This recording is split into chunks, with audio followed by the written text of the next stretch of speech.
स्वागत है बच्चों। मैंने आपको संधारित्रों का संयोजन बताया था और ये कुछ सवाल मैंने लेकर आपको का क्लियर कॉन्सेप्ट हो जाए, इस पर आज का अभ्यास रहेगा। देखिए, यहाँ पर तीन संधारित्र समान श्रेणी क्रम में हैं, एक के बाद एक जुड़े हुए हैं। इसका आपको तुल्य धारिता निकालनी है। तो आइए पहले सवाल ग्रुप में इसको देखते हैं। दूसरे सवाल ग्रुप में ये एक सर्किट है, इसको सॉल्व करेंगे। और तीसरे सवाल के रूप में ये एक कुछ कॉम्बिनेशन दिखाई पड़ रहे हैं। ये आप ही की किसी साथ की किसी बिटिया ने पूछा है, तो इसको हम लोग बताएंगे। तो चलिए बच्चों, यहाँ पे देखिए दिए गए संयोजन की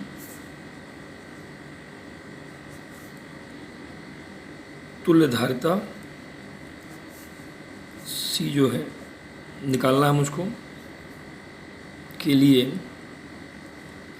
और आप जानते हैं कि संधारित्र में जब पैरेलल मामला होता है तो 1/c is equal to 1/c1 plus 1/c2 plus 1/c3 होगा।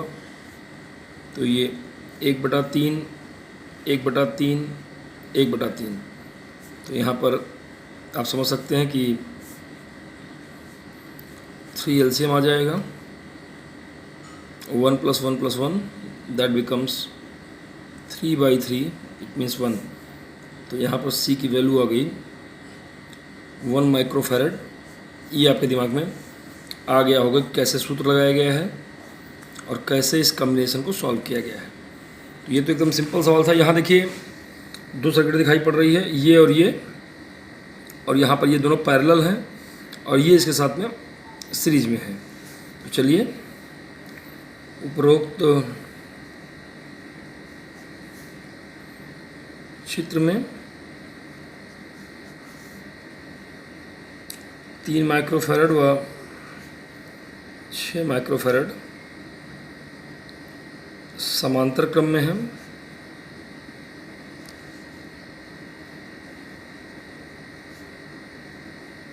तब C डैश बराबर आ जाएगा C1 + C2, 3 + 6 बोले तो 9 माइक्रोफैरड। अब ये सर्किट अगर आप ध्यान देंगे तो इसकी कॉम्बिनेशन की जगह मैंने ये लगा दिया और ये अकेला इसके आगे ही है। ये 9 माइक्रोफैरड आ गया और ये आपका 2 माइक्रोफैरड है। अब 9 माइक्रोफैरड व 2 माइक्रोफैरड श्रेणी क्रम में है। तो 1/c is equal to 1/c dash plus 1/c3, 1/9 plus 1/2। 18 LCM आ जाएगा। 2 + 9, इसका मतलब ये 11/18। तो C की जो वैल्यू आ जाएगी वो आपकी 18/11 माइक्रोफैरड, ये आपका आंसर आ जाएगा। तो उम्मीद है ये दोनों बातें आपको अच्छे समझ में आ गई होंगी। आइए अब इन सवालों को देखें हम लोग। इसमें देखिए A के साथ में एक कैपेसिटर देखिए ये बन रहा है A और B के बीच में, और ये भी B और इसके बीच में कैपेसिटर बन रहा है, और ये भी B और के कैपेसिटर बन रहा है कि ये प्लेट A से जुड़ी है तो ये प्लेट B से जुड़ी है। ये अगर B से जुड़ी है तो इधर वाली प्लेट ये देखिए A से जुड़ी है। ये अगर A से जुड़ी है तो ये देखिए इधर ये B से जुड़ी है। इसका मतलब कुल मिला के ये सर्किट जो आपकी है वो आपकी A से 3 प्लेट जुड़ी हुई दिखाई पड़ेगी आपको। एक इस कैपेसिटर के लिए, एक इस कैपेसिटर के लिए और एक इस कैपेसिटर के लिए। तो A से मैंने 3 प्लेट जोड़ दी और ये दूसरी प्लेट है ये B से जुड़ी हुई है, और सबके लिए प्लेट एरिया A और बीच की डिस्टेंस D है, ये सवाल में दिया गया है। तो इस प्रकार आप समझ सकते हैं कि यहाँ पर 3 कैपेसिटर हैं, तीनों पैरेलल में हैं। पैरेलल में जो रिजल्ट होता है वो C1 + C2 + C3 होता है।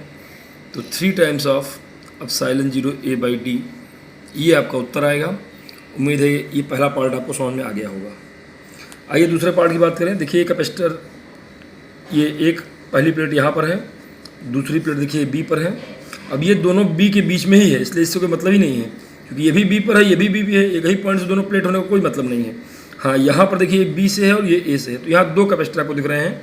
तो इस तरह से ये इक्विवेलेंट हो जाएगा आपका ए पर 2 और इसका अगला पार्ट जो है ये बी पर 2। तो कुछ इस तरह ये वर्क करेगा। तो यहाँ पर C1 + C2 सिंपल हो जाएगा, that becomes 2 times of epsilon 0 A by D. उम्मीद है ये भी बात आपको अच्छे समझ में आ गई होगी। यहाँ पर अगर आप देखें, देखिए ए यहाँ से चालू हो रहा है, फिर ये बी है, तो ए और बी के बीच में एक कैपेसिटर यहाँ बन रहा है और इसका जो ये प्लेट है इसी से ये जुड़ा हुआ है और ये बी तक पहुँच रहा है। तो ए से क्या क्या है, ए से क्या क्या है, ए से क्या क्या है, तो ये एक प्लेट है, इसके आगे से एक प्लेट ये लगी हुई है और ये प्लेट आगे बढ़ करके एक प्लेट यहाँ पे 4th पे पहुँच गई है, उसके आगे से फिर से ये बी पर जा रही है और एक आपका डायरेक्ट कम्बिनेशन ए और बी के बीच में है ये। तो आप समझ सकते हैं कि यहाँ पर ये हो गया, ये हो गया और ये हो गया। अगर ये इसको हम C1 मान लें, ये भी C1 मान लें और इसको भी C1 मान लें, तो अब हमें समझना चाहिए कि ये और ये कम्बिनेशन, इसका जो रिजल्ट आ जाएगा वो दोनों आधे हो जाएंगे, सीरीज में जुड़ रहे हैं। तो C1 बाई 1/C1 1/C1 तो 2/C1, इसका मतलब ये आ जाएगा C1/2 और ये तो C1 है ही है। तो इस तरीके से ए और बी के बीच का जो रिजल्ट आ जाएगा C1 + C1/2 that becomes C, इसका मतलब 3C1/2, इसका मतलब 3 epsilon 0 A by D, that should answer. खूब अच्छे समझ लीजिए, इसको ध्यान से देख लीजिए, जहाँ जो समस्या आ रही बताइए। आइए अंतिम सवाल देखें। देखिए ए से ये निकल रहा है और ए के साथ में एक प्लेट ये जुड़ी, उसी प्लेट से एक प्लेट और जुड़ते हो ये आई है।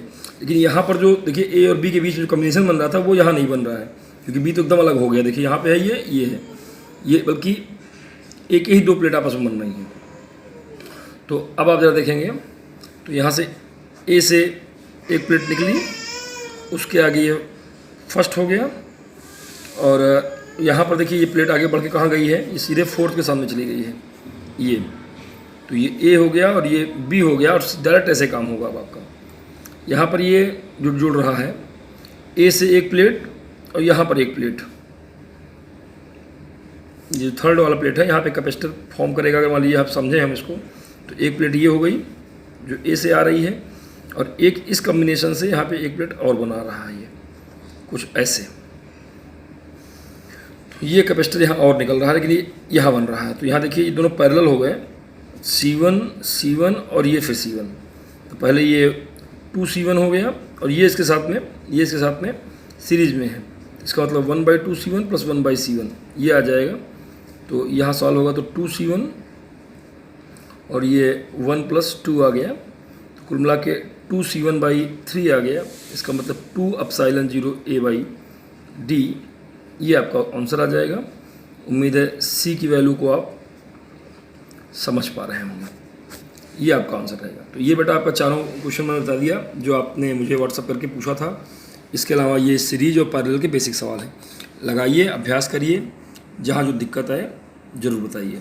और भी सवाल आप अपने ग्रुप में सेंड कर सकते हैं और उसका हम सलूशन आपको वीडियो बना के भेज देंगे। गुड लक बच्चों।